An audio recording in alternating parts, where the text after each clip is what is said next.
মাগুরায় যে মেয়েটি ধর্ষণ হয়েছিল সেই মেয়েটি মারা গেছে। ইন্না লিল্লাহি ওয়া ইন্না ইলাইহি রাজিউন। আসলে এটা সোশ্যাল মিডিয়ায় ছড়িয়ে পড়েছে, এটা আমরা কম বেশি অনেকে এখন জেনে গেছি।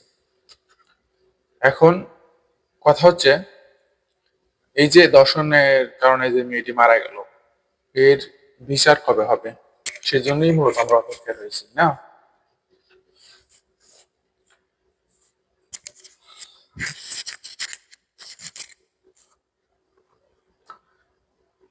দেখা যাক আসলে আদালত কি রায় দেয় এই মামলায়। তবে এই মামলায় শুধু ধর্ষণ নয়, একটা মার্ডারও, ধর্ষণের পাশাপাশি মার্ডার করা হয়েছে। এখন এই মামলায় যদি ছোটখাটো একটা রায় দেয় তাহলে কি হবে একটাবার চিন্তা করেন। হুম। তো আমি মনে করি এই ঘটনার সাথে যারা জড়িত আছে তাদের সবারই ফাঁসি হওয়া উচিত। কারণ এই ঘটনা থেকে মানুষ শিক্ষা নিবে।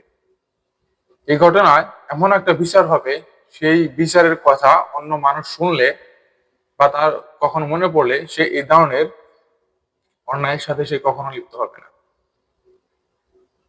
যখনই আপনি এই ধরনের অন্যায়কারীদের আপনি ছোটখাটো কোনো সাজা দিবেন, 10 বছরের জেল অথবা যাবজ্জীবন, এই ধরনের সাজা দিলেও তারপরেও তাদের মনে একটা আশঙ্কা থেকে যাবে এই ধরনের কাজ করার। কারণ যখন আপনি যাবজ্জীবন জেল দিবেন, হয়তো দেশের আপনাদের যে চলতেছে, রাজনীতি চলতেছে, রাজনীতির ফাঁকে ফুঁকে কোনো দিক দিয়ে না হয় তারা ছাড়া পেয়ে যাবে। কিন্তু যখন আপনি তাদেরকে ফাঁসি দিয়ে দিবেন, কিন্তু যখন আপনি তাদের ফাঁসি কার্যকর করবেন, তখন যে দলই ক্ষমতা আসুক না কেন তাকে কিন্তু কখনো ফিরিয়ে আনতে পারবে না। তো দল পরিবর্তন হওয়ার আগেই এখন যেই মামলাগুলো আছে এই মামলাগুলার রায় শুনানি হওয়া উচিত এবং কার্যকর করা উচিত। কারণ দল পরিবর্তন হয়ে গেলে এখন যে মামলাগুলো আছে এই মামলা থেকে অনেক মানুষের বেকসুর খালাস পেয়ে যাবে। এই দল থাকাকালীন সময় যে মামলাগুলো হয়েছে প্রত্যেকটা মামলার খুব দ্রুত রায় কার্যকর করতে হবে। কারণ বাংলাদেশের অবস্থা তেমন একটা ভালো নেই। এখন যে কোনো সময় দল পরিবর্তন হতে পারে অথবা নাও হতে পারে।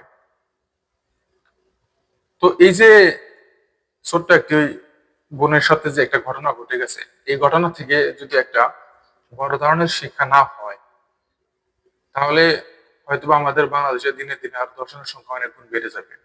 কারণ এই ঘটনার সাথে যারা লিপ্ত রয়েছে তাদের মধ্যে থেকে যদি কারো ফাঁসি না হয় তাহলে মনে হয় না যে বাংলাদেশে ধর্ষণ ঠেকানো যাবে। তবে এই ঘটনার সাথে যারা জড়িত আছে তাদের সবাইকে যদি ফাঁসি দিয়ে দেয় তাহলে হয়তো বা বাংলাদেশে একটু হলেও ধর্ষণের সংখ্যা কমতে পারে, এটা আমার মনে হয়।